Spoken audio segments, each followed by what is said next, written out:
माँ मेरा कसूर नहीं था। एक चाचू से टॉफ़ी ले ली। मुझको कुछ भी समझ न आया। उसने अचानक लहजा बदला। माँ मेरे हाथ में देखो, एक टॉफ़ी तो खा ली मैंने, एक टॉफ़ी हाथ में होगी। माँ अब की बार घर पैदा हूँ मैं, मुझको खुद से दूर न करना। मैंने क्या मांगा था? एक टॉफ़ी के बदले माँ मैं जान गंवा कर आई। माँ मैं चिड़िया थी तेरी, एक दाने पर जान गवाई। माँ अब की बार घर पैदा हूँ मैं, मुझको खुद से दूर न करना, मुझको खुद से दूर न करना। माँ मेरा कसूर नहीं था।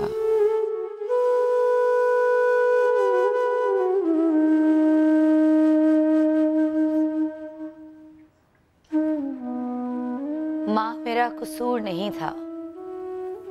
लेकिन वाकई हम सुनते थे कोई दौर था कि जब बेटियां पैदा होती थी तो उनको दफन कर दिया जाता था। एक दौर था बेटियां पैदा होती थी तो मिठाई कम बांटी जाती थी। दुख होता था कि बेटा क्यों नहीं, हमारी नस्ल आगे बढ़ाएगा। आज भी वो दौर है, इस सदी में भी, कि बेटियां होती हैं तो बेटियों के नसीब के लिए सबसे पहले दुआ मांगते हैं। क्योंकि आज भी वो बेटे जो मन्नतों से, मुरादों से भी पैदा होते हैं, उनमें से चंद ऐसे निकलते हैं जो हमारी ही बेटियों की इज्जतें लूटते हैं और हमारे बेटों की भी इज्जतें लूटते हैं। तो आज दोबारा मुझे लगता है हम उसी दौर में चले गए हैं कि बेटी पैदा होती है तो अब मैंने कई माओं को कहते हुए सुना है कि भाई जैसे ही बेटी होगी ना, बस बड़ी होगी, जवान होगी, हम शादी करा देंगे, क्योंकि हमारे अंदर बेटियों की इज्जतों का खौफ है। लेकिन ये खौफ कब खत्म होगा? ये डर हमारे अंदर से कब जाएगा? जब हमें इंसाफ मिलेगा। लेकिन अल्लाह ताला का शुक्र है कि अब वो वक्त आ रहा है, आ चुका है। कुछ केसेस सालों से चल रहे हैं जिनको इंसाफ नहीं मिला, लेकिन ज़ैनब केस जब हम सब ने आवाज़ उठाई, जब ज़ैनब को हर माँ ने, हर बाप ने, हर भाई ने अपनी बहन, अपनी बेटी समझा, तो उसके कातिल को, उसके साथ ज्यादती करने वाले को लटकाया गया। इसका मतलब हम में इतनी ताकत है, अगर हम अपनी आवाज़ से आवाज़ मिलाएं, दूसरे की औलाद को अपनी औलाद समझें, दूसरे की इज्जत को अपनी इज्जत समझें, तो सब कुछ मुमकिन है। तो मसला कहाँ है? मसला आप में और मसला हम में है। प्रॉब्लम आप में और हम में है। अगर हम ज़ैनब को भूल जाते, किसी को आयशा याद है? 9 साल की बच्ची, 1 महीना पहले तकरीबन उसके साथ भी रेप हुआ। 18 दिसंबर 2018 को, क्या किसी को याद है? नहीं, क्योंकि वो केस किसी ने उठाया नहीं। क्या उसको इंसाफ मिलेगा? तब मिलेगा जब मीडिया, आप, हम सब मिलकर आवाज उठाएंगे। आज ज़ैनब की बरसी है। 1 साल पहले इसी दिन ज़ैनब के साथ ज्यादती हुई, जब उसके वालिदैन उम्रा करने गए हुए थे, और आज वालिदैन हमारे साथ हैं। मैं उनका शुक्रिया अदा भी करना चाहूँगी। हमेशा वो, मुझे पता है कि एक तकलीफ से गुजरते होंगे, लेकिन फिर भी वो हमसे बात करते हैं ताकि बाकी बेटियों की इज्जतें बच जाएं, बेटों की इज्जतें बच जाएं। पर आज भी हम टॉफ़ी लेने के लिए बच्चे को बाहर भेजते हैं, बेटा ज़रा दूध ले आओ। अच्छा, सामने वो अंकल है ना, वो बड़े अच्छे हैं। नहीं, वो बड़ा शरीफ बंदा है। ये शरीफ चेहरों के पीछे ही दरिंदे छुपे होते हैं। अपने बेटों को, अपनी बेटियों को, खुद को खुद भी बचाएं। हमें क्या करना चाहिए, हम कहाँ गलती करते हैं, हमें इंसाफ क्यों नहीं मिलता, आज हम इस पे बात करेंगे। आज हमारे साथ बहुत सारे गेस्ट मौजूद होंगे। किरण नाज हमारे साथ होंगी, सारिन भाई हमारे साथ होंगे, हमारे साथ शहरयार दाऊद होंगे, उन सब से बात करेंगे। अस्मा मुस्तफ़ा हमारे साथ होंगी, उनसे पूछेंगे कि हमें क्या करना चाहिए, हमें अपने बच्चों को किस तरह अवेयरनेस देनी चाहिए, हमें ख़ुद को क्या सीखना चाहिए।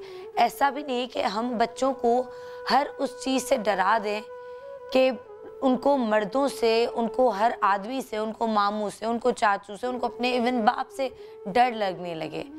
तो तरीका क्या होना चाहिए वो हम आपको बताएंगे, उस पर हम बात करेंगे।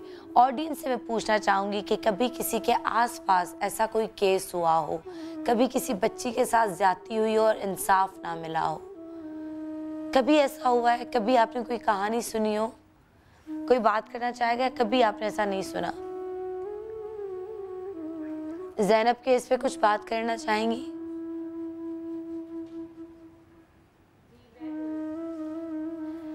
ये आपको पता है, मुझे पता है कि आपको कितना मुश्किल लगा बात करने में। बोलूं ना बोलूं, बोलूं ना बोलूं। बोल के लब आज़ाद हैं तेरे, बोलेंगे, चीखेंगे, आवाज़ उठाएंगे तो हमारी आवाज़ सुनी जाएगी। हम खुद गूंगे बहरे बन गए, कोई नहीं सुनेगा जब तक हम पे नहीं गुजरती है। तो वो वाली बात है ना, शुक्र है हमारे बच्चे के साथ नहीं हुआ। ज़ैनब भी हमारी बेटी, आयशा भी हमारी बेटी। क्या कहना चाहेंगे? बच्चों पे करना चाहिए, बताना चाहिए, उन्हें नहीं छुपाना चाहिए बच्चों से। ये सोच के कि शायद इनका दिल डर जाए, इनके ज़हन छोटे हैं, इनको डर लग जाए, लेकिन नहीं, आजकल जो दौर चल रहा है उसके लिए बताना चाहिए। लेकिन तरीका क्या होना चाहिए वो हमें आना चाहिए। ऐसा ना हो कि बच्चा बेचारा आए तो आप थप्पड़ मार दे कि तुम क्यों गए, तुम क्यों बैठे, तुमने ये क्यों किया, तुमने वो क्यों किया। खैर, उस पर हम बात करते हैं। और सबसे पहले हम अभी ज़ैनब के फादर से बात कर रहे हैं। DSN जी पे रेडी, हम बात कर सकते हैं जी? मेरी बात करवा दें। अस्सलाम वालेकुम सर, आपको मेरी आवाज़ आ रही है? हाँ जी, आ रही। एक तो आपका शुक्रिया कि आप आज एक दफ़ा फिर हम सबसे बात कर रहे हैं। आप मीडिया पे केस लाए और हमारी बच्चों की जब इज़्ज़तें लुटती हैं तो हम छुपा देते हैं, हमें लगता है कि हमारी बेइज्जती है, बल्कि आप वो शख्स हैं जिसकी वजह से हमारी पूरे पाकिस्तान की माओं की जो हमारे फादर्स हैं, उनकी एक हिम्मत उनको मिली कि हमें भी इंसाफ मिल सकता है। इसलिए मैं आपका शुक्रिया अदा करना चाहूँगी। और आज ज़ैनब की बरसी है, बस मैं आपको यही कहूँगी कि उस दरिंदे को फांसी भी हुई, लेकिन आपके दिल को कितना सुकून मिला कि आपको इंसाफ मिला। कम से कम आप इतने खुश नसीब तो हैं कि आपको इंसाफ मिला। जी जी बिल्कुल जी, ये तो वाकई हमारे लिए बाइस इत्मीनान है कि ये अपने अंजाम को पहुंचा। और ये मैं ये समझता हूँ, ये इस केस को जिस तरह पूरी कौम ने, अवाम ने, हर अदारे ने, इलेक्ट्रॉनिक मीडिया, प्रिंट मीडिया, हमारी अदलिया, चीफ जस्टिस साकुर निसार साहब से लेकर अदलिया से ईवान बाला तक हर एक ने हमारा साथ दिया। और मैं ये समझता हूँ ये वो एक आवाज़ थी पूरी कौम की जिसकी वजह से आज हमें इंसाफ मिला है। बिल्कुल। मैं ये ज़रूर कहूँगा कि मैं मज़ीद मुतमिन होता अगर इसको पब्लिकली हैंग किया जाता, ताकि उसकी वजह से बाकी वाक़यात काफ़ी हद तक कंट्रोल होते, हमारे बाकी बच्चे बच्चियाँ महफूज हो जाते। बिल्कुल। आप इस पे क्या कहना चाहेंगे कि अभी जी हाँ जी, मैं तो अभी भी हमारी जो मौजूदा पार्लियामेंट है, ये कोई एक सियासी पार्टी, ये कोई सियासी इशू नहीं है बच्चे बच्चियों का। ये तो पूरी जितनी भी हमारी सियासी पार्टियां पार्लियामेंट बैठी हैं, ये इनको इज्तिमाई तौर पर फैसला इस पर मिलके एक आवाज़ और एक कानून पास करना होगा बच्चों के तहफ़्फ़ुज़ के लिए, बच्चों के हकूक़ के लिए। बिल्कुल। ये कोई अकेली पार्टी को भी नहीं कर सकती। अगर हम सारे एक जैसे ज़ैनब की वजह से पूरी कौम एक हुई है। उसी तरह मौजूदा पार्लियामेंट को भी एक होकर बच्चों के तफल के लिए हकूक़ के लिए इसका हाँ जी। लेकिन आप और अपनी नस्लों को ये बात करना चाह रही थी कि ज़ैनब के बाद कई ऐसे केसेस आए। मुझे लगा कि जब उस शख्स को फांसी हुई तो उसके बाद भी ये केसेस हुए, फिर भी बच्चों के साथ रेप हुआ, उनके साथ ज्यादती हुई। मतलब ये चीज़ रुक क्यों नहीं रही है? जबकि ज़ैनब, मुझे लग रहा था कि पता नहीं ज़ैनब को इंसाफ मिलने में कई साल लगेंगे जो हम देखते आ रहे हैं, लेकिन ज़ैनब को माशाल्लाह 1 साल के अंदर इंसाफ मिला। ज़ैनब तो नहीं रही, लेकिन शायद कई बच्चों की इज्जतें वो बचा के गई है, लेकिन कुछ बच्चियों की इज्जतें या बच्चों की, बेटों की इज्जतें अभी भी लुट रही हैं। तो वो खौफ लोगों में पैदा क्यों नहीं हो रहा? उन दरिंदों के जहनों में वो खौफ क्यों नहीं कि हमें भी ये सज़ा मिल सकती है, हमारे लिए भी कौम एक हो सकती है और हमारे खिलाफ खड़ी हो सकती है? बिल्कुल जी, ये देखते हैं अगर इसको इबरत बनाया जाता और ये दूसरे लोगों के लिए इबरत होता तो लोगों में एक खौफ पैदा होना था कि अगर इस तरह का जुर्म करे तो उसकी इस तरह खौफनाक सज़ा है, तो यकीनन उसके मुस्बत असरात आने थे। मैं तो पहले भी ये बात कर चुका हूँ कि जैसे मरहूम सदर ज़िया-उल हक के दौर में पप्पू के कातलों को सरेआम सज़ा दी गई थी, तो उसके नतीजे में उसके बकाया 8 साल में कोई पूरे मुल्क में एक FIR ऐसी दर्ज नहीं हुई थी। उसका ये असर गया, मतलब इस तरह के असरात गए थे पूरे मुल्क पर कि जराइम कंट्रोल हो गए थे। तो अब भी ये हमें 2-4 एग्जाम्पल इस तरह की काम करनी होगी इस तरह के जराइम को कंट्रोल करने के लिए। बिल्कुल। मैं चाहूँगी कि अगर माइक आप ज़ैनब की वालिदा को दें और आप उनसे पूछें कि आज वो क्या कहना चाहेंगी। मुझे पता है उनके दिल के हालात क्या होंगे। पैगाम दे पूरी आवाम को, कौम को, क्या कहना चाहेंगे कि सब अपने बच्चों की हिफाजत करें। मेरी तमाम पेरेंट्स से ये रिक्वेस्ट है कि अपने बच्चों की खुद हिफाजत करें। बिल्कुल, हिफाजत तो इन लोगों ने भी की ना, हिफाजत तो आप लोगों ने भी की ना। आप तो उम्रे पे गए थे, क्या माँ बाप घर से निकलना छोड़ देंगे? क्या कहीं जाना छोड़ देंगे? लेकिन सर आपका बहुत शुक्रिया, पर हम आपके दुख में अभी भी तकलीफ है, हम बराबर के शरीक हैं उसमें। और ज़ैनब अब सिर्फ आपकी बेटी नहीं, हम सबकी बेटी थी, जो अब हमारे साथ बज़ाहिर तो नहीं है, लेकिन वो हम कई बेटियों को ज़िंदगी दे गई, कई बेटियों की इज्जतें बचा गई। और आपका बहुत शुक्रिया। अगर आप चुप रह जाते, अगर आपको लगता कि नहीं नहीं हमें ये बात छुपानी है, तो शायद बाकी लोग आवाज़ ना उठाते। आपका बहुत शुक्रिया। और आज मेरे साथ और कई लोग मौजूद होंगे जिन बेटियों के साथ ये ज़्यादतियाँ हो रही हैं और क्या कुछ हो रहा है। और आज मैं बताएंगे हम आपको, मैं बताऊंगी कि अपने बच्चों को किस तरह सिखाएं, क्या अवेयरनेस दें, उनको किस तरह बताएं कि बैड टच क्या है, गुड टच क्या है, किसके साथ बैठना है, किसके साथ नहीं बैठना, किस पे ट्रस्ट करना है, किस पे नहीं ट्रस्ट करना।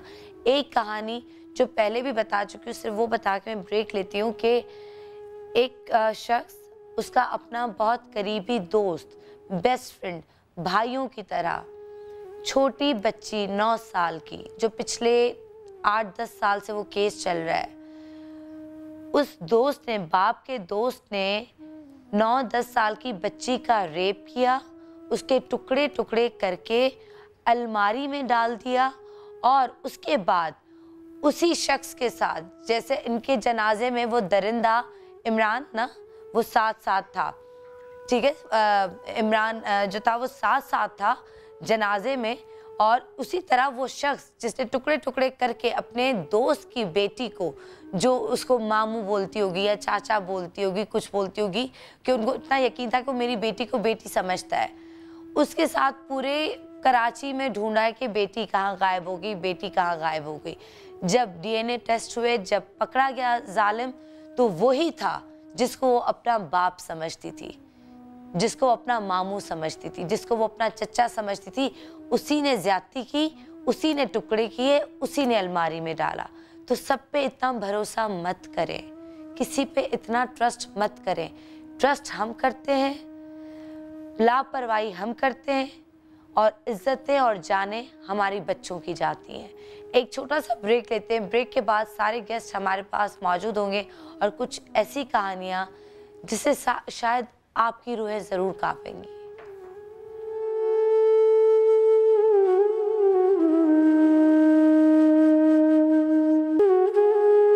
नोच कर फेंक देते हैं नाजुक कलियां, जमाने में हविस की आग लगी है। बच्चे फूल की तरह होते हैं, ये नन्हे फरिश्ते ही हैं जिनसे कायनात में रौनक है। इनकी खुशबू से हर आंगन महकता है, इनकी मुस्कुराहट से दिल को ठंडक मिलती है और इनकी मासूमियत से इस दुनिया पर एतबार कायम रहता है। लेकिन एतबार तब किरची किरची हो जाता है जब जब इन नन्हे मासूम फूलों की मासूमियत को कोई अपनी हवस से कुचल देता है, इनकी खुशबू चुरा कर इनकी मासूमियत इनसे छीन लेता है। पिछले साल नन्ही ज़ैनब कत्ल केस ने पूरे पाकिस्तान को गमज़दा कर दिया था। हर माँ का दिल दुखी था, हर बाप की आंख थी पुरनम। कसूर की नन्ही ज़ैनब के अलावा अब्दाबाद की 3 साला फरियाल अपने घर से गायब हो गई। जिनसी दरिंदगी का शिकार 3 साला फरियाल अपने गांव से दूर मुर्दा हालत में पाई गई। फरियाल को नीम मुर्दा हालत में खुले आसमान तले फेंक दिया गया था। लाहौर के इलाके लोहारी गेट में भी 9 साला आयशा को ज्यादती के बाद कत्ल किया गया था। 9 साला आयशा भी दरिंदों की भीड़ चढ़ गई। खैबर पख्तूनख्वा के इलाके नौशहरा में भी 9 साला बच्ची मनाहिल के साथ ज्यादती साबित हुई। मुलजिम बच्ची के वालिद का दोस्त था। बच्ची की लाश कब्रिस्तान से मिली और चेहरे पर तशद्दुद के निशानात पाए गए। मुझे शहरों से अंदाजा हुआ है, मुझे शहरों से अंदाजा हुआ है, दरिंदे अब नहीं हैं जंगलों में।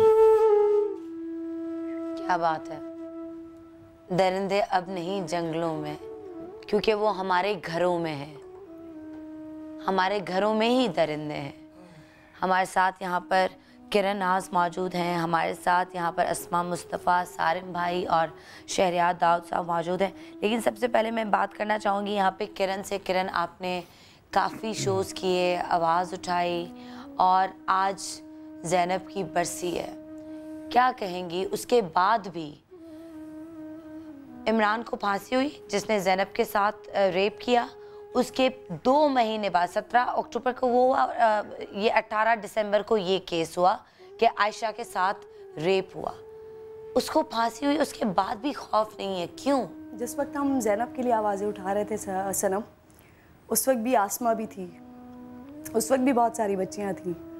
और समर टीवी की मैं इसलिए ये बार बार बात करती हूँ। बहुत सारे लोग कहते हैं कि शायद क्रेडिट लेने की कोशिश है, लेकिन वाकई हमने वो काम किया था, हमने ऐसा किया था, हमने इस नेक नियति के साथ किया था कि इंसाफ तक पहुँचाएँ, उसको लेके जाएँ। उस वक्त नीयत ये थी कि जब इस केस पे हम इतना चिल्लाएंगे, इतना प्रेशर डालेंगे, इतनी आवाज़ उठाएंगे, तो फिर ऐसा होगा कि मेरी, आपकी और हम तमाम लोगों की बेटियां महफूज होंगी।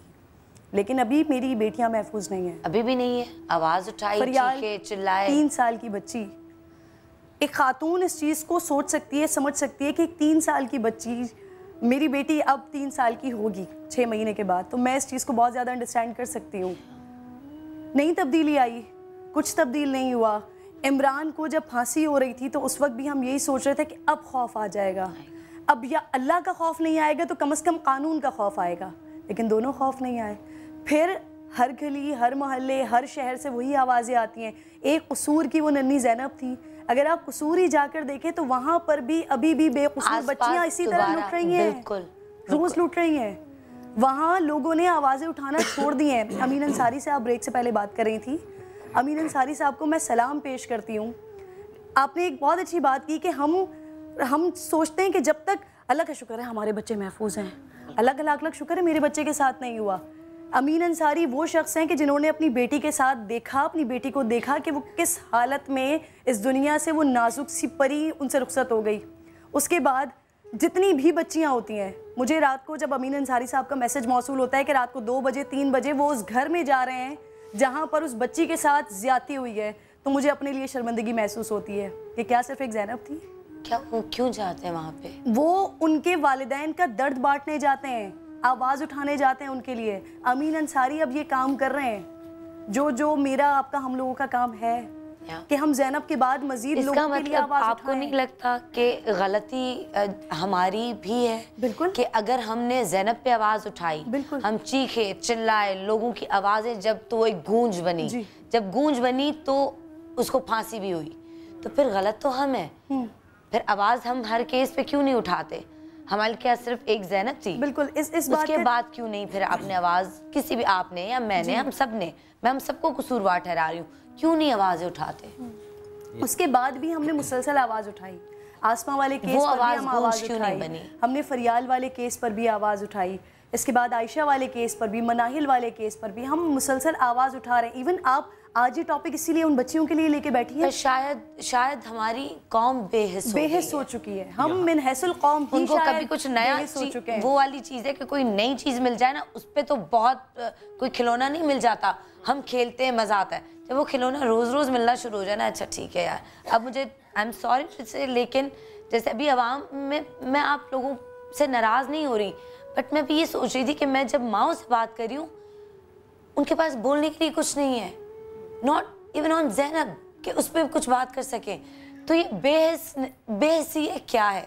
मैं आपसे आप बात करने में सिर्फ असमा से, क्योंकि हम शायद औरतें हैं तो मर्द ऑब्वियसली बाप, अभी मैं आपको एक बाप से मिलवाऊंगी, आयशा के फादर जिनकी बेटी के साथ रेप हुआ है और उनको किसी पे शक भी है। माँ और नानी जो है वो गए हुए थे उम्रे पे और पीछे बेटी का रेप हुआ। किसने किया, क्या किया, वो हम बात करेंगे। अस्मा, आप हमें क्या बताएंगे? मैं ये कह रही हूँ कि किरण जो ये बात कह रही हैं, और आप जब आप किसी चीज़ में बहुत जान मारते हैं और उसके बाद आपको वो नतीजा नहीं मिलता जो आपने सोचा होता है। तो आपने जब ज़ैनब के केस पे इतना काम किया और आपने भी किया और हम उन शोज़ पे भी आए, तो आपकी नीयत ये थी कि हम इसको अगर नतीजे तक ले जाएंगे ना तो फिर दुनिया ठीक हो जाएगी, दुनिया ठीक। That's for everybody, right? यही सोच थी। लेकिन हमें ये समझना है कि हर काम को, जैसे आप अभी अमेरिकन कॉम की बात बता रहे हैं कि वो कितनी उनके अंदर कितना सेंस है, वो इसलिए है मुफ्ती साहब क्योंकि एक दफ़ा नहीं हुआ, 2 दफ़ा नहीं हुआ, 3 दफ़ा नहीं हुआ, काफ़ी साल लगे हैं उनको इस लेवल तक आने में। तो हमें उस लेवल तक आने के लिए कंसिस्टेंसी चाहिए। आज एक को हमने नतीजे तक पहुंचाया ना, जब हम 1, 2, 3, 4, 5, 6, 7, 8, 9, 10, शायद 20, 30 को यहाँ तक लाएंगे। तो नहीं हो रहा, सालों से होता है। लेकिन नतीजा ये नहीं आता था सनम। मैं और आप टेलीविजन स्क्रीन पे बैठ के रेप का लफ्ज भी नहीं बोलते थे। बिल्कुल। या ये रीसेंट ईयर्स में हुआ है कि हमने इस पे गुफ्तगू करनी शुरू की है और उस गुफ्तगू में मर्द हजरात भी आने लगे हैं, खवातीन भी आने लगी हैं, टेलीविजन स्क्रीन पे ये होने लगा है और कौम ने इसके ऊपर आवाज उठाई है और हमें नतीजा नजर आया है। लेकिन ये तो बहुत कम हुआ है। पॉजिटिविटी के लिए, एक अच्छे अमल के लिए जिसके लिए कानून बना हुआ है, हमें उसके लिए क्यों इंतजार करें? किस चीज का इंतजार करें?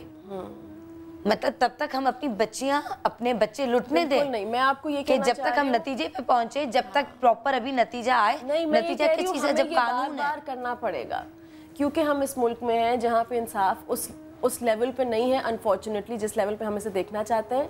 हम आप क्योंकि उसमें इतना इनग्रॉस थे ना, तो आपको लगा इसके बाद ठीक हो। किसी भी चीज़ में जब आप जान दे के पढ़ते हैं तो फिर आप डिसअपॉइंट होते हैं कि देखो मैंने इतना काम किया और अभी तक ये हो रहा है। हमें बस ये समझने की ज़रूरत है कि नहीं होना चाहिए, हम सब इसके ख़िलाफ़ हैं, लेकिन हम रुकेंगे नहीं। शायद मेरी और आपकी ज़िंदगी में वो चेंज ना आए जो हमें चाहिए, लेकिन मेरी और आपकी बच्चों की ज़िंदगी में इंशाल्लाह मुझे लगता है कि हमारी याददाश्त है ना, वो बहुत छोटी है।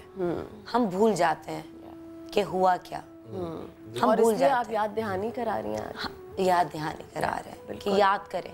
मैं कई दफ़ा कहती हूँ कि हम भूले नहीं हैं, हम 16 दिसंबर कभी नहीं भूलेंगे, हम अपनी नस्लों को नहीं भूलने देंगे। ये ऐसा ही होना चाहिए। ज़ैनब केस हम नहीं भूलेंगे, हमें ना भूलने देना है। आपको बेहिसी ख़त्म करें और आई थिंक अपने आप से शुरू करना चाहिए। कानून पे बाद में जाएंगे, पहले कानून की पासदारी हम करते हैं। पहले तो ये बात जाने कि क्या हम पासदारी करते हैं। और आज भी ये होता है कि बच्चों का रेप होता है, सब होता है, बच्चों का रेप होता है, कत्ल कर दिए जाते हैं लोग। आप बाद में अगर हम इंसाफ के लिए आवाज़ उठाते हैं, बाद में पता चलता है आपस में सेट हो गए, वो हो गया, सुलह हो गया, बस छोड़ दें। लेकिन उससे भी डिसअपॉइंट नहीं होना सनम, क्योंकि उनके और मेरे घराने, आपके और उनके घराने में बहुत फ़र्क है। जहाँ पे ये डर हो कि आज मैं आवाज़ उठाऊंगा और कल को पता नहीं मेरी दूसरी बच्ची भी घर से बाहर जा सकेगी कि नहीं, वहाँ सर्कमस्टांसेस बहुत फ़र्क है। बस हमें ये करना है कि क्योंकि हमारे पास थोड़ी सी लिबर्टी है, क्योंकि हमारे पास मीडियम है, क्योंकि हमारे पास तालीम है, शऊर है, घर वाले ऐसे हैं जो गुफ्तगू करने देते हैं, ये लग्जरीज हैं पाकिस्तान में, तो हमने नहीं रुकना। मैंने इससे डिसअपॉइंट नहीं होना कि आज देखा मैंने इसके लिए इतना काम किया। ये सारिम भाई खुली एग्जाम्पल हैं, हज़ारों के लिए काम करते हैं और हज़ारों बैकआउट भी कर जाते होंगे, लेकिन जो 2-3 नहीं करते वो आपको स्पिरिट देते हैं, वो आपको हिम्मत देते हैं कि आपने रुकना नहीं है। और आज एक कहानी से आपको मिलवाऊंगी कि माँ और बेटी दोनों के साथ रेप हुआ, दोनों के साथ ज्यादती हुई। वो हम सारिम भाई आगे वो हम दिखाएंगे। शहरयार भाई आप बात करना चाह रहे थे। हम तो मुसलमान हैं। मैं देखें, आपने कहा कि हमने उसको नतीजे तक पहुंचाया फिर भी नतीजा नहीं मिला। रीज़न भाई उसको फांसी हुई, आपको पता है मुझे नहीं पता था कि उसको फांसी किस तारीख को हुई। ठीक है, ये मेरी गलती और कोताही हो सकती है, गफलत हो सकती है, लेकिन किसी को भी नहीं पता था। जो स्टैंड मैं लेना चाह रहा हूँ आज, मैं आपके प्रोग्राम के तवस्सुत से अपनी अदलिया को देना चाहता हूँ, अपने उलमाए किराम को देना चाहता हूँ, वो ये अल्लाह करे सुन रहे हो, जाग रहे हो।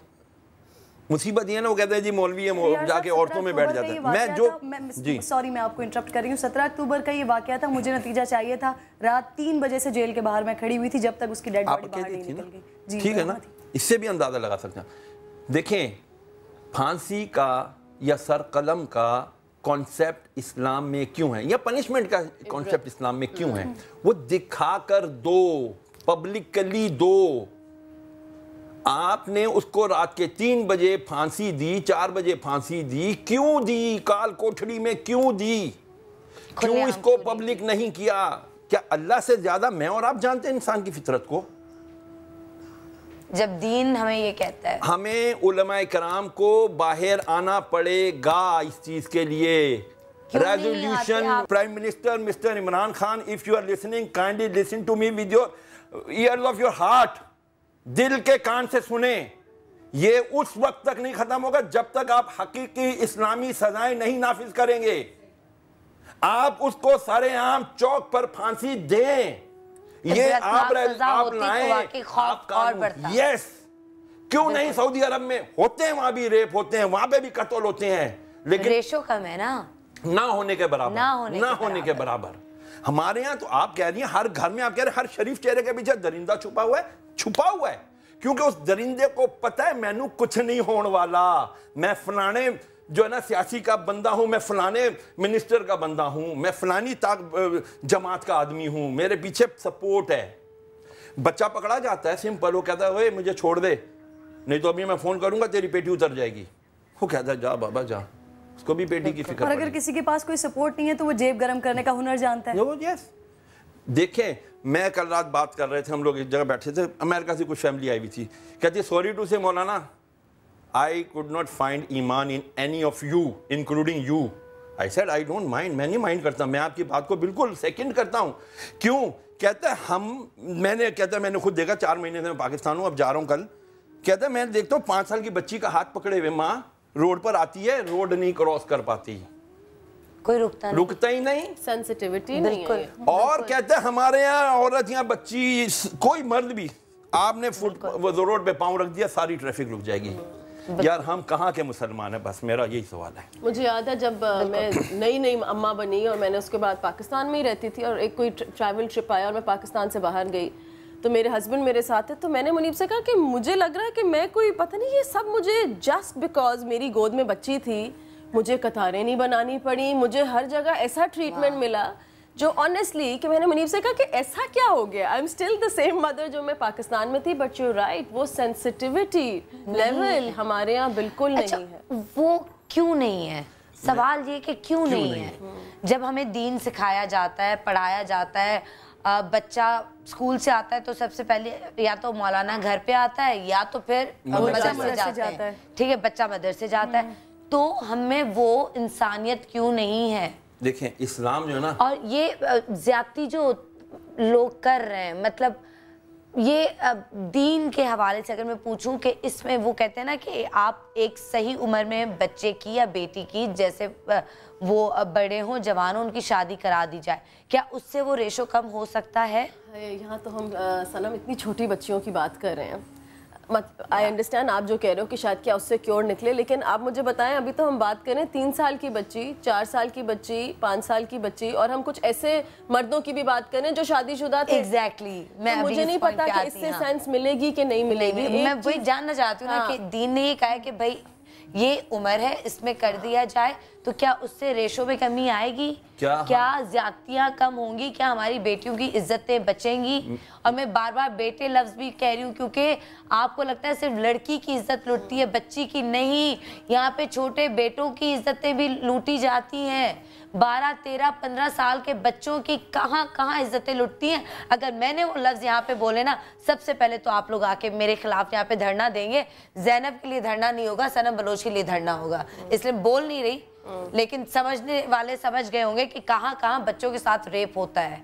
देखें मेरी बात सुने, हमें देखना ये कि क्या तालीम हम जो दे रहे हैं, या हमारा मौलाना, चले मैं सिर्फ मजहबी लेवल पर आ जाता हूँ, दुनियावी आपके स्कूल कॉलेजेस इंस्टीट्यूट्स में क्या नहीं हो रहा आपको सब पता है। शीशा मिल रहा, आइस मिल रही, सब कुछ, सब नशा मिल रहा हर जगह। इसी तरह हाईलाइट क्या होता है कि मजहबी तबका अगर कोई ऐसा मिसहैप हो जाए उसको ज़्यादा हाईलाइट किया जाता है, कॉलेज स्कूलों को नहीं किया जाता। ये भी हमारी एक दोगलापन है जो हमें ख़त्म करना पड़ेगा। दूसरी बात ये, इस्लाम की क्या हम सही तालीम दे रहे हैं? The question is that.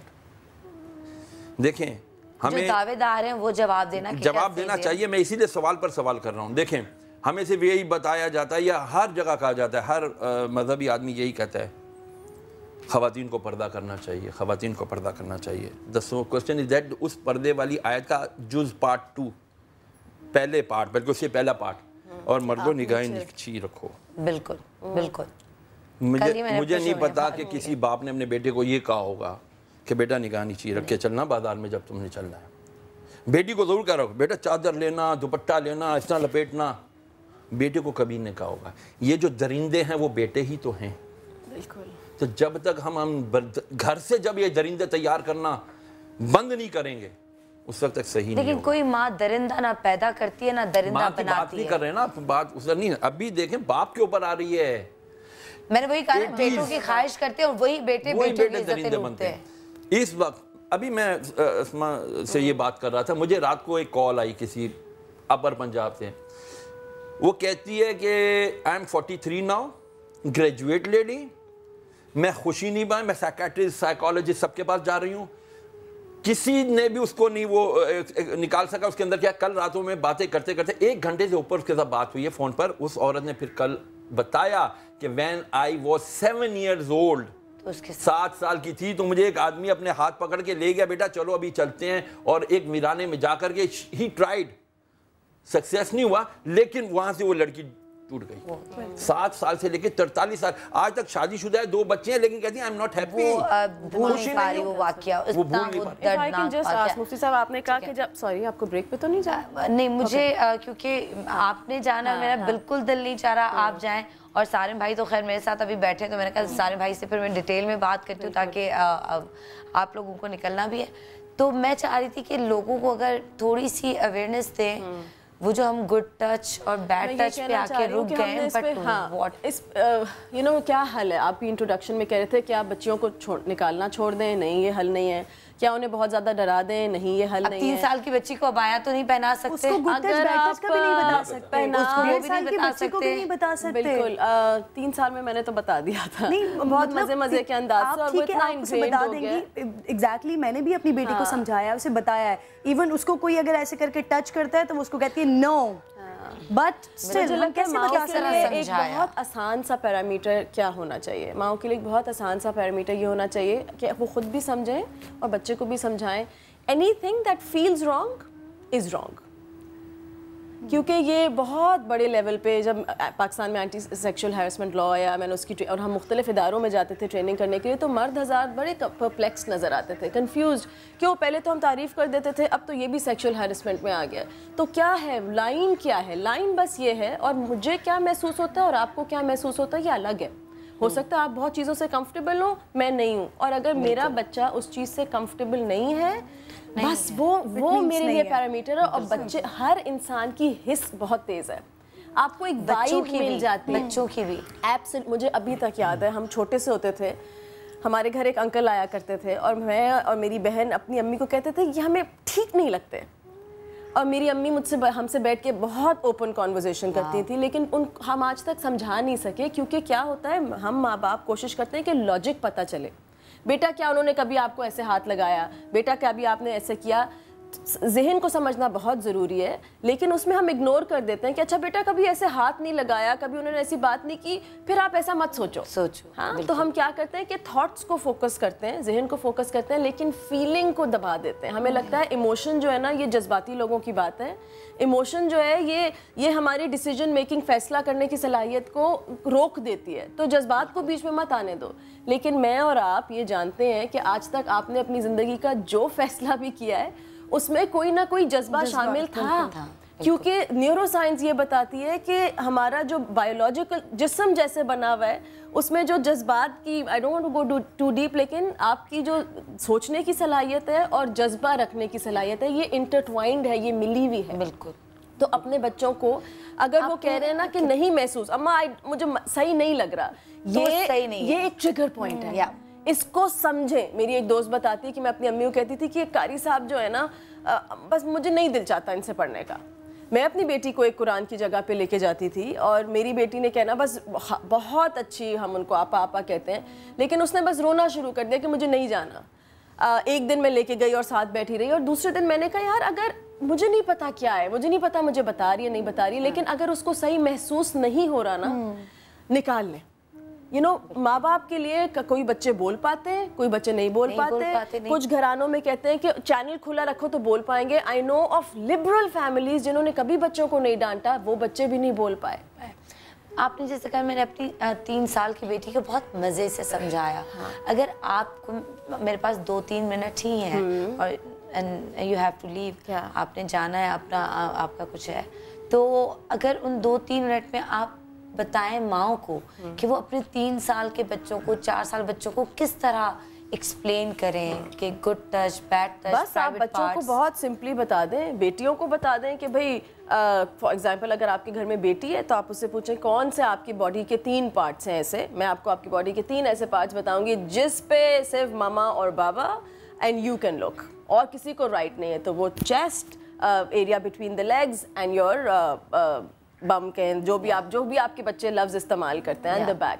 तो ये बच्चों को पहले तो ये आगाही दें कि बेटा ये 3 पार्ट्स जो है ना, ये स्पेशल हैं, ये इस पे एक्सेस खाली, ये प्राइवेट पार्ट्स हैं, कोई टच नहीं। और प्राइवेट पार्ट्स बताएं कि क्या है, नाम लेके बताएं। हम कह देते हैं कि नहीं बस यहाँ नाम नहीं लेते ना, नाम लेके बताएं ताकि बच्चा कंफर्टेबल हो। इसी तरह बेटे को भी बताएं कि बेटे आपकी बॉडी का कौन से 2 प्राइवेट पार्ट्स हैं, area between the legs and the back side. ये वो चीजें हैं बच्चे के, इस पे आपने ना किसी को, अगर डॉक्टर भी इस पे हाथ लगाएगा ना तो अम्मा या अब्बा की प्रेजेंस में लगाएगा। किसी को बेटा राइट नहीं है कि वो इसको टच करे, और अगर इस पे किसी ने किया और आपको अनकंफर्टेबल लगा तो आपने दोबारा उस अंकल से बात नहीं करनी। तो आप क्या करेंगे, सिखाएं कि आप क्या करेंगे।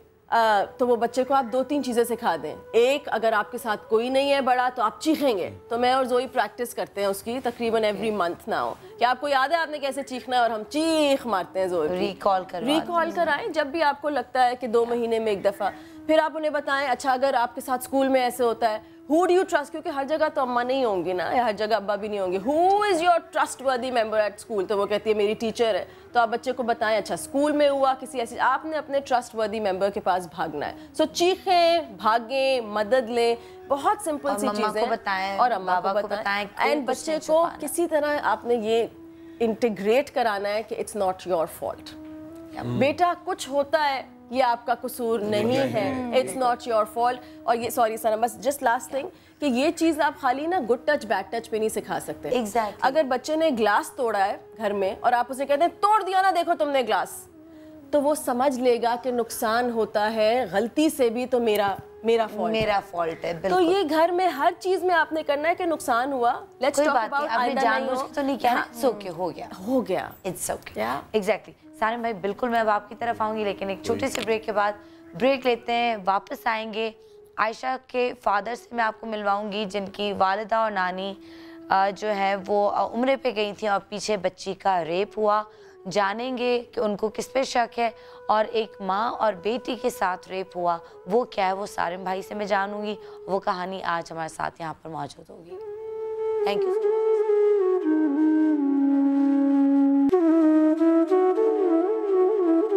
माँ मेरा कसूर नहीं था, एक चाचू से टॉफी ले ली, मुझको कुछ भी समझ न आया।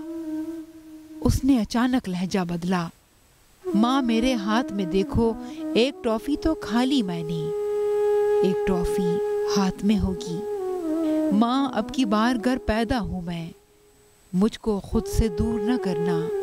मैंने क्या मांगा था, एक टॉफी के बदले माँ मैं जान गंवा कर आई। माँ मैं चिड़िया थी तेरी, एक दाने पर जान गवाई। माँ अब की बार घर पैदा हूँ मैं, मुझको खुद से दूर न करना, मुझको खुद से दूर न करना। माँ मेरा कसूर नहीं था।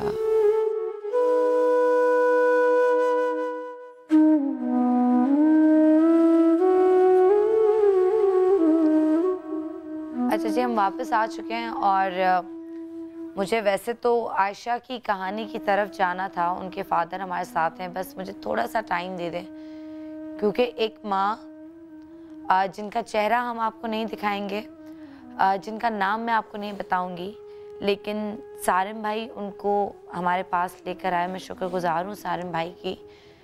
माँ के साथ और बेटी के साथ, दोनों के साथ रेप हुआ है, ज्यादती हुई है। क्या हुआ, कैसे हुआ, कब हुआ, किसने किया? तो सारिम भाई मैं पहले आपसे शुरू करूं या मैं आपसे शुरू करें, ताकि वो खुद बताएं सारी चीजें। और अभी हमें डॉक्टर मुईज़ ने ज्वाइन भी किया है, थैंक यू सो मच। क्या हुआ? असल में बात ये थी कि हम यहाँ गिजरी में, ये फ्लैट मेरे शौहर का था, ठीक है, जमजमा की साइड पे डी स्ट्रीट में पड़ता है। तो हमारे पास मतलब मेरे शौहर की डेथ हो गई, मिनिस्ट्री ऑफ इंटीरियर में थे, रहमान मलिक के साथ थे, इस्लामाबाद, ठीक है। सारे सर को फ़ोन आया था, तो हम उनके पास मिलने गए, सारी बात बताई। तो इन लोगों ने हमारे पेपर वगैरह सब कुछ चेंज कर दिए, फिर मेरे बच्चों को टॉर्चर किया, ठीक है, उनके सर तोड़े हैं, आप MLO वगैरह सब कुछ देखिए। मुझे 3-4 चुड़ियाँ पेट में मारी हैं, ठीक है, मेरी बच्ची का रेप किया। मेरी छोटी वाली बच्ची जी, कितने साल की? ये 7 साल की थी, अभी 8 की हो गई। ये मैंगल लोग हैं, ठीक है, और मुझे शक है कि इन लोगों ने मेरे हस्बैंड को भी मारा। जो बाप ने इनके लिए सोना और चीज़ें बनाए थे, इन लोगों ने हमारे घर से उनका वो स्टैम्प पेपर नहीं होता, उस पर एग्रीमेंट पे 10 लाख रुपए लिखे हुए थे कि मैंने दिए हुए, वो भी ले लिए, और इनकी गोल्ड के सेट भी ले ली जो शादी के इनके रखे हुए थे। और ये किसी आम आदमी की बात नहीं है, और इवन यहाँ तक कि पुलिस सारी मिली हुई।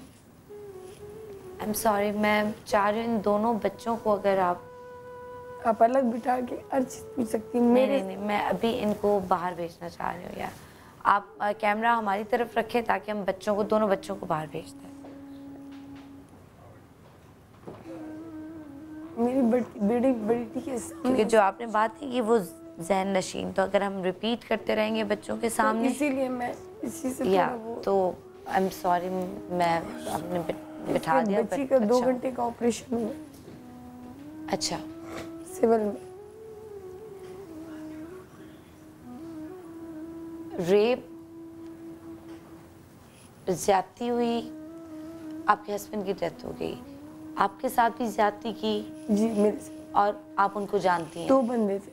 2 बंदे थे। कहाँ आए, कहाँ थी आप उस वक्त? मैं घर में थी, छोटी बच्ची ने दरवाज़ा बंद सही नहीं किया था ना, ठीक है, और इनके पास ऑलरेडी चाबी थी। और वो रिश्तेदार हैं? नहीं, मेरे शौहर ऐसे जानते हैं कि अख्तर मेंगल और अख्तर लांगो, ठीक है, ये आप सुनवाइएगा, ठीक है। ये आवाज़ जा रही है आपकी। अख्तर मेंगल जैसे इंसान दुनिया में नहीं है, वो मेरी आवाज़ सुने और अख्तर लांगो भी सुने। हमें यहाँ तक की धमकी दी है कि आपको वर्ड ले जाएंगे, आपको वहीं पे गाड़ देंगे, आपको और आपके बच्चों को। और ये दोनों करते क्या है? ये अख्तर मेंगल और अख्तर, वो पॉलिटिशियन है। पॉलिटिशियन जी, उनको तो पता ही नहीं है। कौन सी पार्टी से ताल्लुक है उनका? BLA।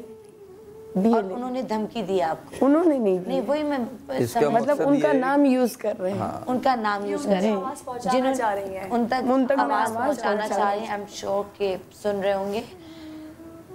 मैं जानना चाहती हूँ, ज्यादती किसने की? ज्यादती बिलाल। ये सारी रिपोर्ट्स हमारे पास हैं। अच्छा, बड़ी बेटी को उन्होंने के साथ ये किया? बड़ी के साथ नहीं किया, छोटी के साथ ये उन्होंने किया। जी, छोटी ने एकदम पहचान लिया। स्कूल जाते थे, पिस्टल दिखाते थे। स्कूल नहीं जाते मेरे बच्चे। अब हमारे पास खाने तक को पैसे नहीं होते। और बिलाल कौन है? बिलाल यही मेरे वही है जो अख्तर लांगो और इनके साथ है ना, इन्हीं की मतलब कास्ट की। तो आपके घर वो कैसे आ गए? ये सवाल एग्जैक्टली तो यही सवाल पूछना चाहती हूँ। ये फ्लैट मेरे शौहर का घर था। असल फ्लैट का झगड़ा है ना, जो फ्लैट का झगड़ा है, इज्जतें क्यों लूट रहे हैं? वो इसके मियाँ का मर्डर हो गया। और इन लोगों ने जो 10 लाख का वो था ना, वो भी छीन लिया, चोरी कर लिया, और सोना भी। ठीक है, उसकी कोई अहमियत नहीं है। जो छोड़ दे सबसे। हाँ, इज्जत जो कहानी हमें पता है कि माँ की इज्जत। सर, मैंने आपको फोन किया था ना, हमें दुपट्टे के बगैर नीचे उतारा घर से, सामान सारा बाहर। अच्छा, गवाह होंगे जिन्होंने देखा होगा ये नीचे जब आप उतरे होंगे? जी, मोहल्ले वालों ने देखा? मोहल्ले वाले। अच्छा, आप एग्जैक्टली डीएनए टेस्ट हुआ, सब हुआ? डीएनए टेस्ट हुआ, डॉक्टर ने चेक किया, मुझे चेक किया, मेरी बच्ची के स्टिचेस लगे, सब कुछ। और बच्ची को कहीं और लेके गए थे या उसी घर में? आप देख लो आपके सामने सब ये सर देखिए, इसकी बड़ी मूवीज भी हैं, चीजें खूनम खून हुए में, सारा घर खून से फैला है, बहुत बुरी हालत। चोरियां मारी है, यूएसबी है मेरे पास, उसमें सारे रिकॉर्ड बनाए। आपके साथ भी रेप किया? मेरे साथ भी रेप किया। उसी एक शख्स ने? उसी ने। बिलाल नहीं? बिलाल नहीं। बिलाल का पूरा नाम क्या है? बिलाल मेंगल, मीर बिलाल मेंगल। मेरे पास उसका आईडी कार्ड भी है। बिलाल मेंगल। वो कहाँ का बंदा है? बलूचिस्तान का है, वट के है।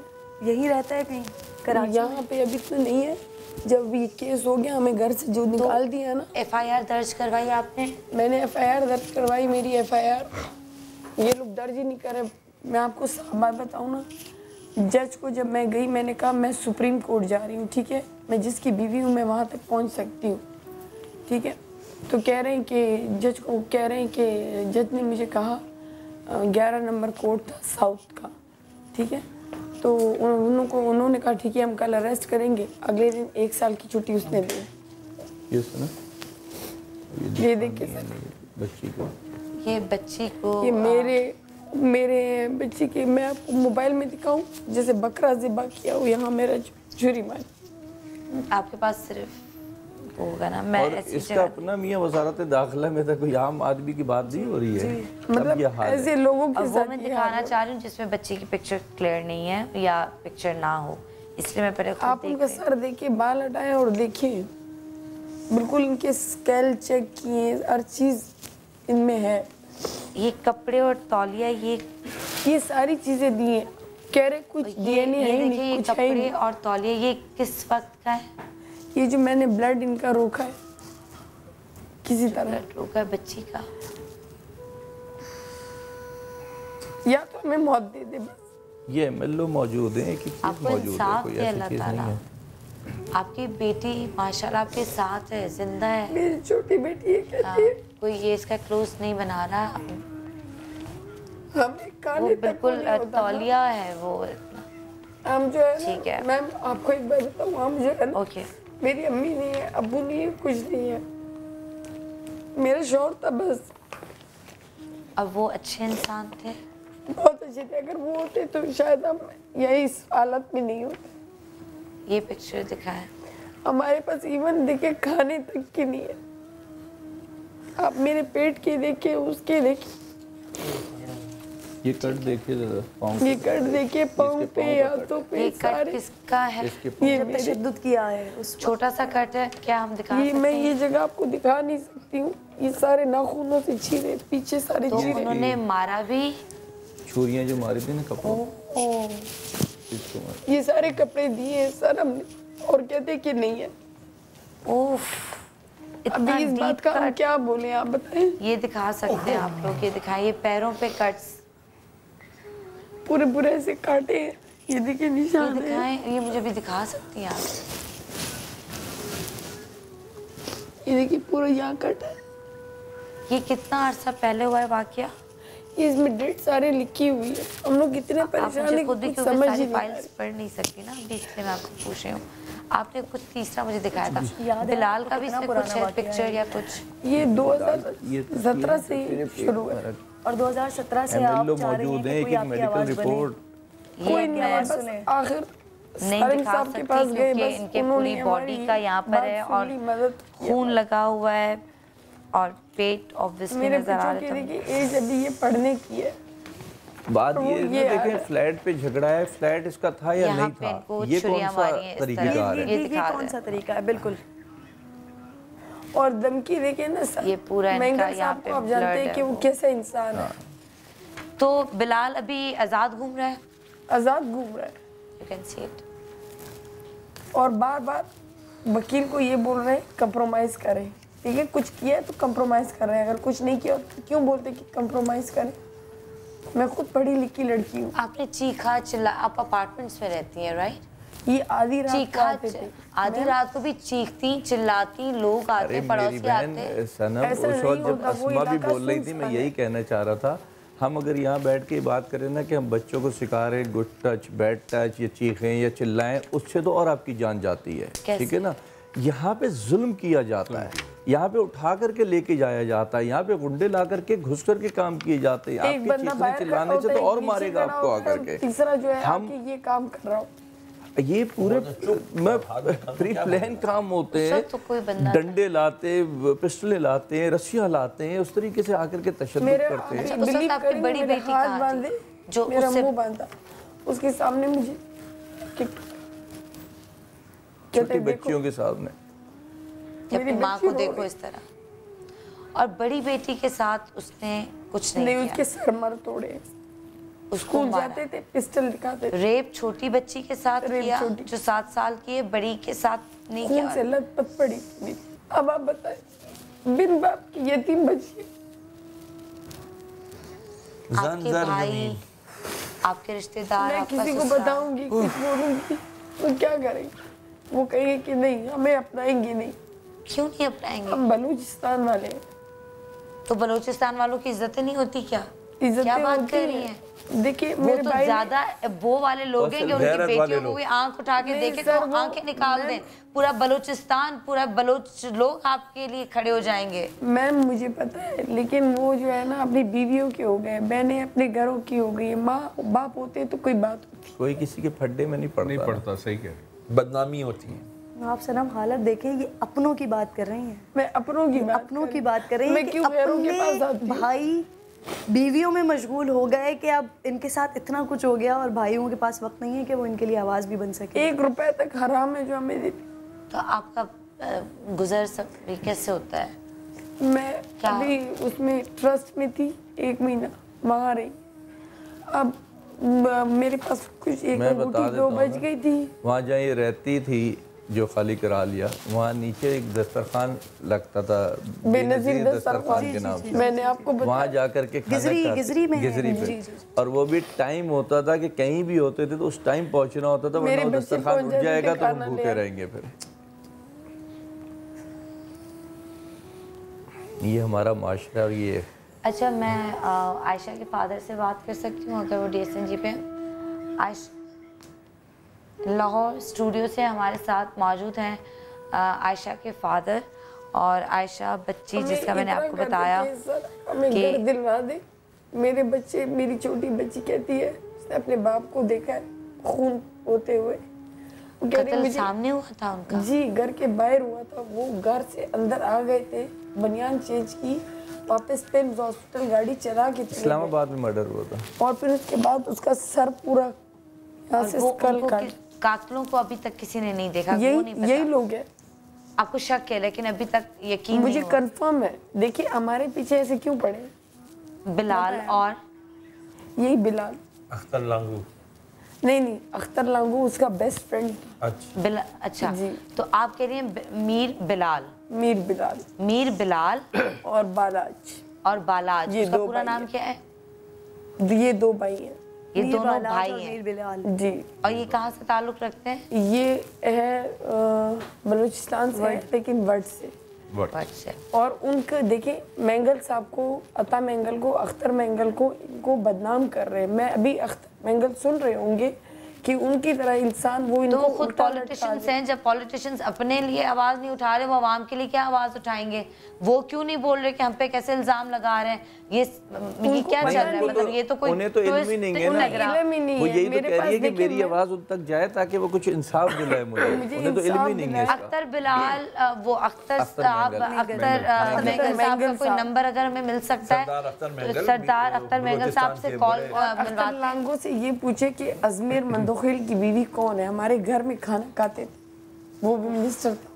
आप प्लीज़ अली किसी से नंबर करवाएं, हम उनसे बात करते हैं, क्योंकि इन खातून की आवाज़ उन तक नहीं पहुंच रही और उन पे इल्ज़ाम लग रहा है। क्यों लग रहा है, क्या हो रहा है? मतलब मेरी समझ देखिए आपके सामने ये सब कुछ, ये झूठ ये सब सच है, ये तो ऑब्वियसली नज़र आ रहा है, ठीक है। और आपके हस्बैंड का कत्ल हुआ है, अभी तक वो कातिल नहीं पकड़े गए। पाकिस्तान में क्या हो रहा है? कातिल पकड़ा, इस्लामाबाद कैपिटल है, कैपिटल में कत्ल हो गया, कैपिटल शहर में, घर के बाहर। की बात नहीं कर रही, ये जो कत्ल हुआ ये इस्लामाबाद में हुआ, जो इनके साथ हुआ वो कराची के अंदर। कराची से इस्लामाबाद तक ये हुआ और कहीं से इंसाफ नहीं मिला अब तक। इस्लामाबाद से ही एक एसपी लेवल का बंदा उठा के चला जाता है अफगानिस्तान और वहां से उसकी डेड बॉडी किस बुरे हाल में आती है, तो हम इस पाकिस्तान के कानून को रो रहे हैं। आपके सामने है ना पिछले ताहिर दावड़ का 1-1.5 महीने पहले का वाकया है। एसएसपी साहब को कैपिटल से गायब कर लिया जाता है, अफगानिस्तान से वो मिलते हैं। बस मैं माँ और बच्ची को तो खैर हमने हटा दिया। आयशा के फादर से मैं बात करना चाह रही हूँ। आयशा के फादर लाहौर से हमारे साथ DSNG पे मौजूद है। अस्सलाम वालेकुम। वालेकुम सलाम। मेरे भाई एक तो हम शर्मिंदा भी हैं और आपके दुख में बराबर के शरीक हैं। इमरान को फांसी हुई ज़ैनब के बाद हमें लगा कि अब हमारी बच्चियों की इज्जतें बच जाएंगी, लेकिन आपकी बेटी की कहानी सामने आई और कई बेटियों की कहानी सामने आई। एक माँ बेटी की कहानी इस वक्त मेरे सामने है। तो क्या हुआ था? आप लोग कहाँ थे? बच्ची को कौन लेके गया, कहाँ लेके गया और आपको किस पे शक है? और उस वक्त बच्ची कहाँ मौजूद थी? जी बच्ची जो है अपनी नानी के घर में मौजूद थी। ठीक है। और जो है ना उसकी अम्मी और उसकी नानी उम्रे पे गए हुए थे। ठीक है।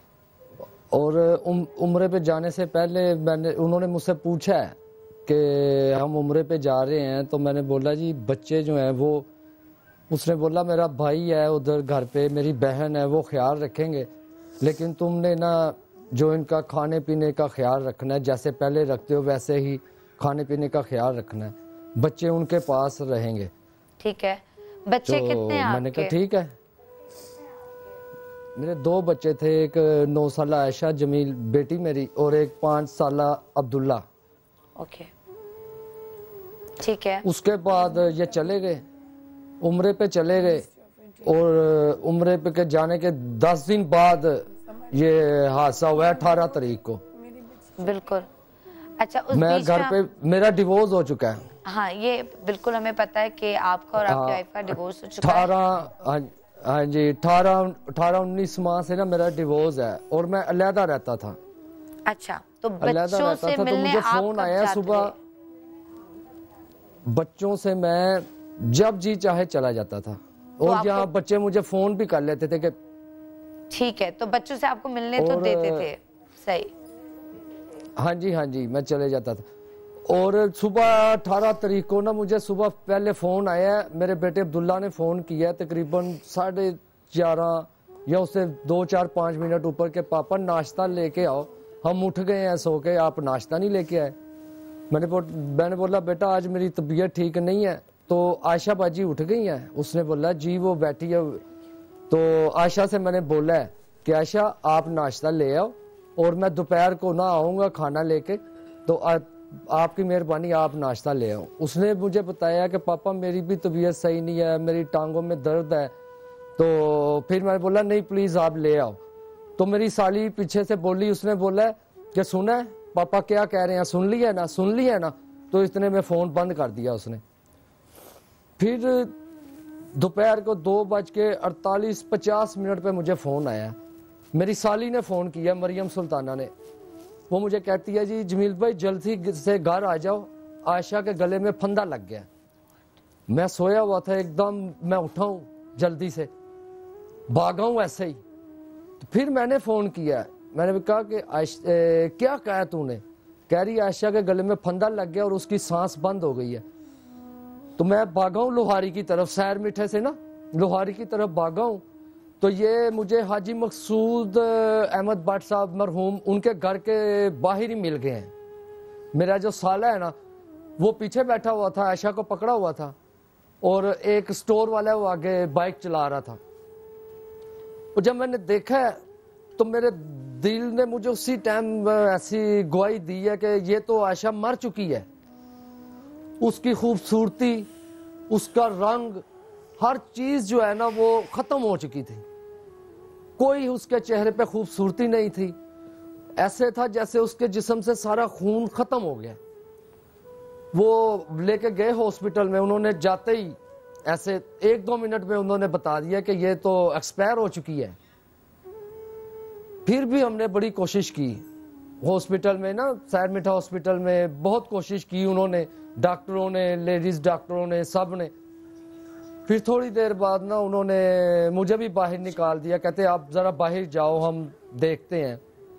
तो उन्होंने मुझे बताया कि हमें शक है कि बच्ची के साथ ना कुछ गलत हुआ है, तो आप ना इसको म्यू हॉस्पिटल ले जाएं। उन्होंने रेफरेंस डाली, एक डॉक्टर हमारे साथ भेजा, हम म्यू हॉस्पिटल चले गए। और उसके बाद वहाँ से फिर पुलिस को इतला मिली, पुलिस उधर आई, SHO खालिद साहब आए और उनके साथ और भी मुलाजम आए। तो जाए वकुआ पे गए हम लोग। जब वहाँ पर गए देखा तो ये कहते हैं जी ये रेलिंग है। कभी उसका भाई कहता है इसके साथ फंदा लगा है, कभी उसकी बहन कहती है नहीं ये कील लगी हुई है, 2.5-3 इंच की कील है, ये खेल रही थी, इसके साथ फंदा लगा है, ऐसे लटकी है, इसके पाँव ऐसे हो चुके थे जैसे वो बता रहे। दोनों के बयान आपस में ना मिल नहीं रहे थे। तब हम ना नीचे उतरे हैं तो उसने ना, मरियम ने मुझे पीछे से कहा है कि बच्ची का पोस्टमार्टम ना करवाना। मैं रुका हूं थोड़ी देर के लिए, मैंने उसकी शक्ल देखी है कि यह क्या कह रही है। फिर भी मैं उतर गया नीचे, हॉस्पिटल चले गए पोस्टमार्टम के लिए। मेरे भाइयों ने मुझे कहा कि पोस्टमार्टम करवाना है, मेरे दोस्तों ने कहा, हाफिज काशिफ सिंधु साहब हैं, उन्होंने कहा कि पोस्टमार्टम करवाना है हमने। मेरी वालदा ने भी कहा, पोस्टमार्टम के लिए ले गए। तो वहाँ पे मेरा साला जो है ना तमजीद तैमूर, वो कहता है जी कि पोस्टमार्टम के लिए ना किसी अच्छे से मौलवी से बात करें कि ये हमारे इस्लाम में जायज़ नहीं है, तो इसके लिए ना फतवा लेके आए। फिर मैंने ना उस गुस्से से उसको बोला कि दफ़ा हो जा, उधर सामने बैठ जा जाकर। किस चीज़ का फतवा लेकर आए? हर बात पे तू बोलता है कि फतवा लेकर आए, फतवा लेकर आए। पोस्टमार्टम फिर सुबह हुआ 19 तारीख को, तो उसको पोस्टमार्टम के दौरान ही ना पता चला सब कुछ। तो उसी दौरान जो है ना खुद ही पुलिस वाले, मेरे पास ही ये बैठा हुआ था तमजीद तैमूर, पुलिस वालों ने मुझे साइड पे बुला के कहा कि आपने ना खबरदार इस मामले में ना नहीं बोलना, हम जो करने लगे हैं ये अब आपका मामला ख़त्म हो गया है, अब ये पुलिस का शुरू हो गया। वो फिर इसको ना ले गए, गाड़ी आई, खालिद साहब आए और इसको ले के ना चले गए। फिर मतलब पोस्टमार्टम के बाद हम मैयत को घर लेके गए हैं। तो फिर मुझे एक चेयरमैन का फ़ोन आया चौधरी नज़ाफत का। वो मुझे कहता है जी उसकी माँ आ रही है, तो उसके आने तक तूने ना मैयत वहाँ से ना उठानी नहीं। मैं क्या क्यों नहीं उठानी, मेरी बेटी है, मैं तो उसको लेके जाऊँगा। पोस्टमार्टम किया है, सारी रात वो उधर रही है, तो अब उसको लेके जाना है। इतना टाइम भी नहीं है, कब्र भी तैयार है, सब तैयार है, अंधेरा होने वाला है। तकरीबन 2-2:30 बजे तो हमें पोस्टमार्टम से उन्होंने दी है बच्ची, तो मैं तो लेके जाऊँगा। तो फिर उसने ना फ़ोन बंद कर दिया। फिर उसकी माँ ने फ़ोन किया, जी मैं आ रही हूँ, तूने मेरी ना भाई को पकड़वा दिया। मैं कभी मैंने तो नहीं पकड़वाया, पुलिस वाले खुद लेकर गए हैं। और उसके बाद मतलब ऐसे ही सिलसिला चलता रहा। मैंने अपने बेटे से पूछा कि बेटा क्या हुआ है, वो डर के मारे कुछ बताता नहीं था। मैं उसको अपने घर ले आया, अपने अम्मी के घर पे रखा उसको। 4-5 दिन 6 दिन बाद ना वो खुद ही मुझे उसने बताया कि पापा मैं बताऊं आपको आयशा बाजी से क्या हुआ था। मैं कहा हाँ जी बताओ। कहता है कि आयशा बाजी ना सुबह हम नाश्ता लेके आए हैं, आयशा बाजी और मैं, जब आपने बोला कि मैंने नहीं आना, नाश्ता आप ले आओ। आयशा बाजी और मैं नाश्ता लेके आए हैं। आयशा बाजी ने नान हलीम खाई है, मामू ने भी खाई है, मैंने नान चने खाए हैं, मरियम खाला ने भी नान चने खाए हैं। फिर हम खेलते रहे हैं। फिर आयशा बाजी ऊपर चले गई, तो फिर मुझे भूख लगी, मैंने खाला को बोला मुझे भूख लगी है, तो उसने मुझे ना पैसे दिए। कहती ये ले पैसे, तो बाजार से ना अंडा ब्रेड ले आ।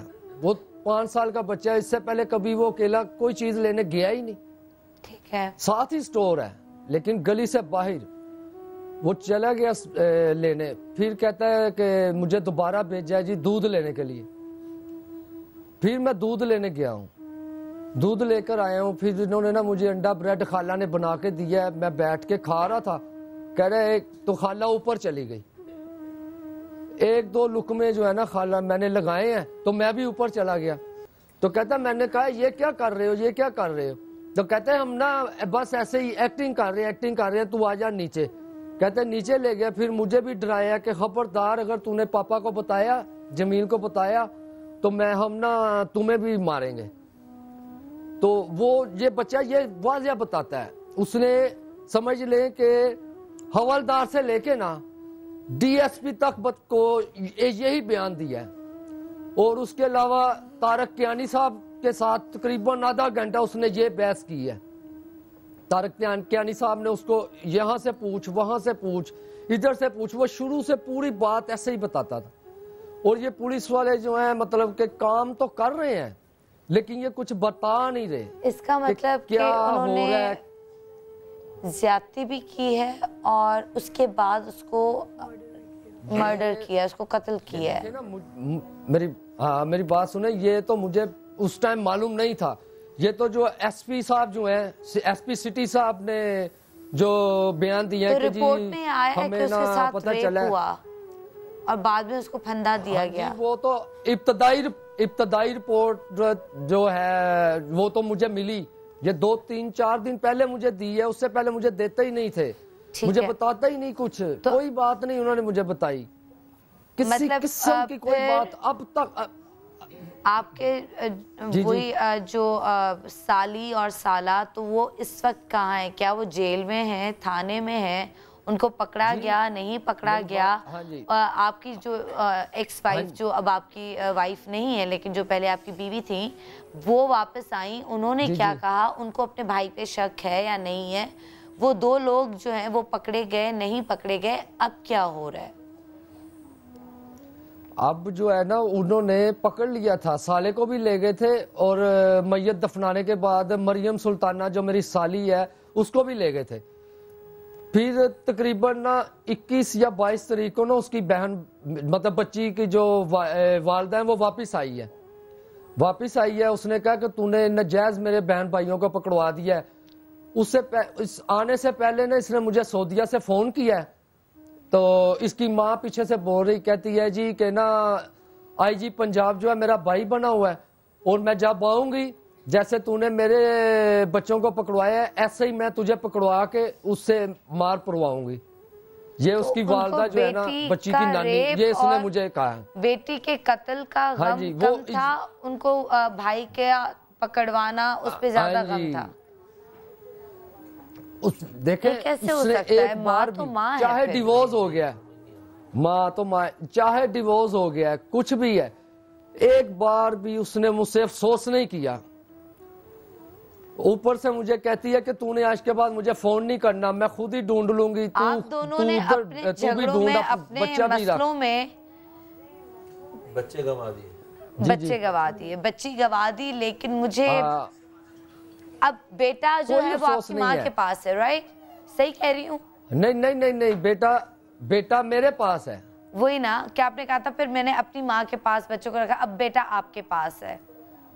सही है। बेटा वो तो मुझे कहता ही नहीं, हालांकि ये दोनों बच्चे रोते थे, चिल्लाते थे कि हमने मामा के पास जाना है, लेकिन ये देख ले 23-24 दिन से, यकीन करे मेरे बेटे ने मुझे एक बार भी नहीं बोला कि मुझे मामा के पास जाना है।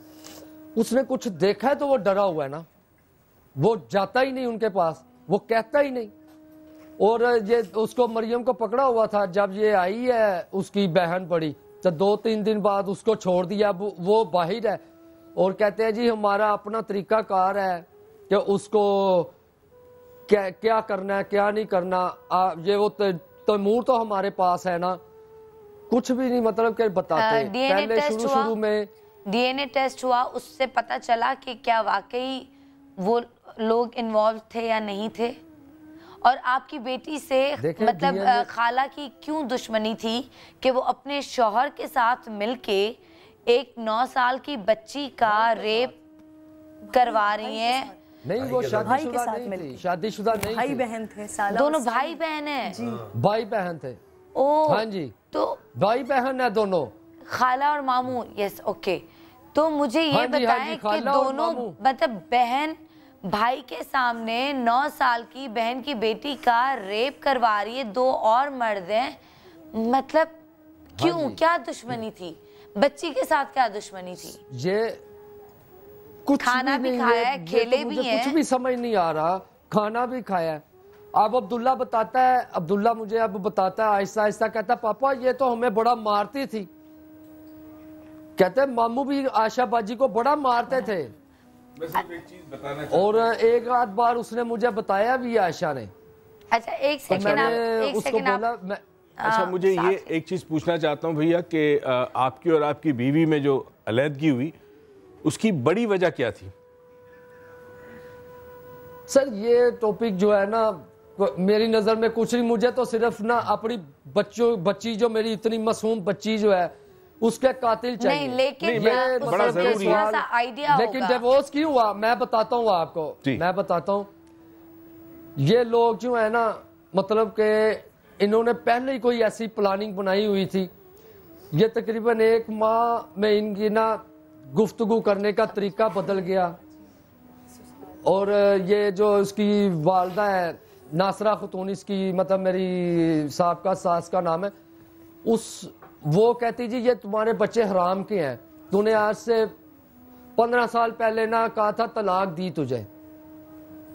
तो ये तैमूर बैठा हुआ था, इसने बोला अच्छा तूने मुझे पहले क्यों नहीं बताया कि ये दोनों बच्चे हराम के हैं। सही आ गया ना, हमें देखना ही है कि मामू और खाला ने मिलकर बच्चों को क्यों मारा। तो 2 वजूहत हो सकती है। तो बेटे को क्यों नहीं मारा? बेटी को बच गई होगा, हो सकता ना हो। और बेटे ने जब देखा भी है तो बेटे ने तो शायद बनेगा बेटे ने तो सुराख में से देखा ना, बेटे ने तो सुराख, उस वक्त अंदर मौजूद नहीं था, वो नहीं था लेकिन बाहर था। बच्चे को पकड़ना कोई मुश्किल काम तो नहीं था, 5 साल का। उसको भी पकड़ते, हो सकता था, ठीक है, उसको भी मार देते कि कहीं ये गवाही ना दे, क्योंकि उसको कह रहे थे कि हम खेल रहे हैं, हम मजाक कर रहे हैं, ठीक है। उस कमरे में 2-3 लोग और भी थे, वो कह रहे हैं ना 2 लोग और भी थे, राइट? पॉसिबल है उन्होंने रेप किया हो। और डीएनए का पता उस वक्त चलता है जब कोई बंदा पकड़ा जाए और उनके पास स्पर्म का डीएनए हो, तो इस डीएनए के साथ मैच किया जा सकता है। अच्छा मेरा अपना नाम दिए है ना, मेरा अपना जाती इसमें एक लग रहा है कि शायद। अच्छा ये बताइए आपकी बेगम ने शादी कर ली है? नहीं जी नहीं, शादी नहीं की उसने। अच्छा, अभी जो उन्होंने कहा ना कि हराम का बच्चा है, तो ये जहनों में होता है। हमारे माशरे में जब मियाँ बीवी की अलहदगी होती है तो दोनों दुश्मन बन जाते हैं एक दूसरे के, एक दूसरे के ऊपर बातें करना, तोहमत लगाना। तो यहाँ पे ये रिश्तों के अंदर बड़ी करवाट आती है। तो अगर ये पहले से था कि ये बच्चे हराम के हैं तो उनसे नफरत लाजमी थी, शायद मौके की तलाश में हो। और एक चीज़ और भी बता दूं कि अगर एक समझा गया कि ये बच्ची हराम की है तो फिर उसके साथ हराम करना जायज़ समझा जाता है। ये मैं बता दूं आपको, लेकिन ये मेंटालिटी है सर। ये हराम के मुराद से क्या है कि ये तलाक दे चुका हुआ था, वो हराम के मतलब अपनी बहन के किरदार पे उन्होंने अटैक नहीं किया कि वो किसी और से जाकर के। बात ये है वो हलाल की है या हराम की, एक इंसानी रूह थी, उसका कत्ल हुआ है, उसके मुजरिम पकड़े जाने चाहिए। अब वो खाला है, मामू है, अम्मी है, अब्बा है, XYZ कोई भी है, हमारे यहाँ जो है ना इसको इसी रिश्तों में उलझा करके, मामलात को या दुश्मनियों में उलझा करके या इज्जतों के नाम दे करके कत्ल को जो है ना ख़त्म कर दिया जाता है और नाम को और दे दिया जाता है। जैसे कारी कर दिया या इज्जत के नाम पे कर दिया, गैरत के नाम। भाई वो कत्ल है, उसका मुजरिम है, उसको पकड़ो, लेकिन हम जो है ना वही सजा दो जो ज़ैनब के कातिल को सजा दी। यही होना चाहिए। मैं यहाँ पे एक छोटा सा ब्रेक लेती हूँ और ब्रेक के बाद वापस आते हैं और शायद नंबर्स आ गए तो हम इनसे भी बात करते हैं। और मज़ीद मैं आपसे बात करना चाहूँगी, जानना चाहूँगी कि ये क्या दुश्मनी, क्या आपके हस्बैंड से दुश्मनी थी? मतलब आज मुझे कुछ समझ नहीं आ रहा। मज़ीद आपसे बात करूँगी। मैंने आपसे वही कहा था कि मैं आपसे पूछ रही थी, जो हमें जवाब नहीं मिला कि ये लोग आप तक कैसे पहुँचे। एक छोटा सा ब्रेक के बाद वापस आते हैं और बात करते हैं।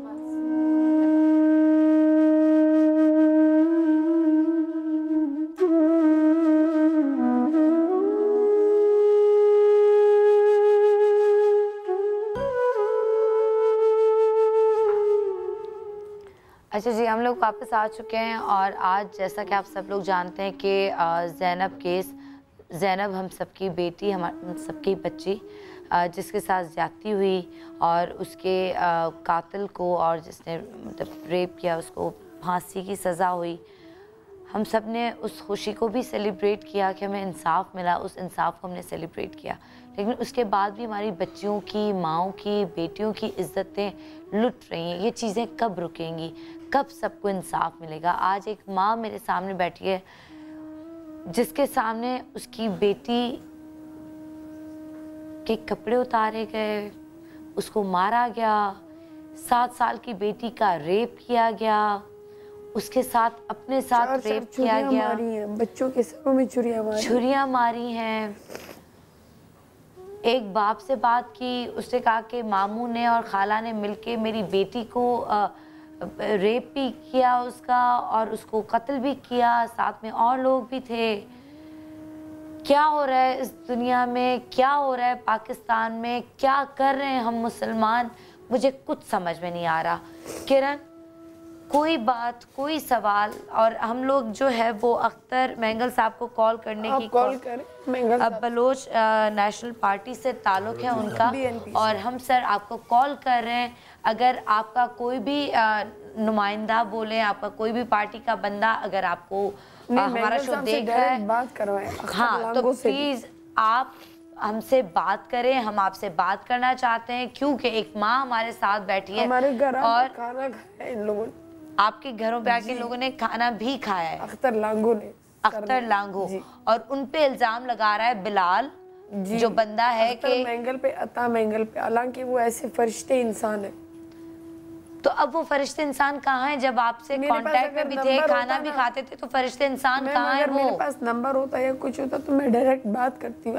लेकिन वो जब खाना खाते थे उसके बाद क्या उनको भी 1 साल तक ये नहीं पता चला कि आपके साथ क्या जुल्म हुआ, आपके शौहर का मर्डर हुआ? कहीं तो कांटेक्ट, मैम छोटे तबके के लोग हैं, कहीं तो उनको पता तो चला। आपके घर में खाना खा के गए ना अख्तर मेंगल और अता मेंगल, जो भी ये साहब हैं, ठीक है? फिर मेरे हस्बैंड की ट्रांसफर हो गई थी जी, लेकिन दोस्त होंगे इसीलिए घर पे आके खाना खाया जी। बलूचिस्तान ऐसे तो खाना नहीं खाया होगा जी, बिल्कुल। दोस्त होंगे खाना खाया होगा। उनको मर्डर केस, आपके मियाँ कोई कम आदमी नहीं थे, एक नोन पर्सनालिटी थे जिनको सब जानते थे। उनको पता चला होगा कि उनका कत्ल हुआ है जी। उन्होंने आपसे वो कॉल करके उसकी ताज़ियत की या नहीं की? राब्ता मैं आपको बताती हूँ, उन लोगों ने किया जो एक्स प्राइम मिनिस्टर थे ज़फ़रुल्लाह जमाली, उनके बेटे ने, वो भी उनके बेस्ट फ्रेंड थे। उन्होंने क्या, लेकिन जो खाना खा के गए उन्होंने जो है ताज़ियत नहीं की, लेकिन वो है फरिश्ते। मतलब उनको पता नहीं है कि मेरे साथ पता ये कैसे नहीं है। नहीं, ये अख्तर मैंगल के लिए कह रही है कि अच्छे लोग हैं, मैं वही कह रही हूँ, अता मैंगल और अख्तर मैंगल साहब जो है वो बहुत अच्छे लोग हैं। सिर्फ ये बात पता चले ना इनके घर पे खाना खा के, अख्तर मैंगल को नहीं कह रही, अख्तर मैंगल लांगो ने खाना खाया, अख्तर लांगो ने, ओके, वो भी फरिश्ता इंसान है। जी बिल्कुल। वो फरिश्ता इंसान कहाँ है अब? आप मेरा पॉइंट आई थिंक समझ रही हैं कि हम क्या बात करना चाह रहे हैं। बिल्कुल। पहले मेरे हस्बैंड, वो वाकई फरिश्ते हो गए हैं कि फरिश्ते दिखाई नहीं दे रहे हैं, नजर नहीं आ रहे।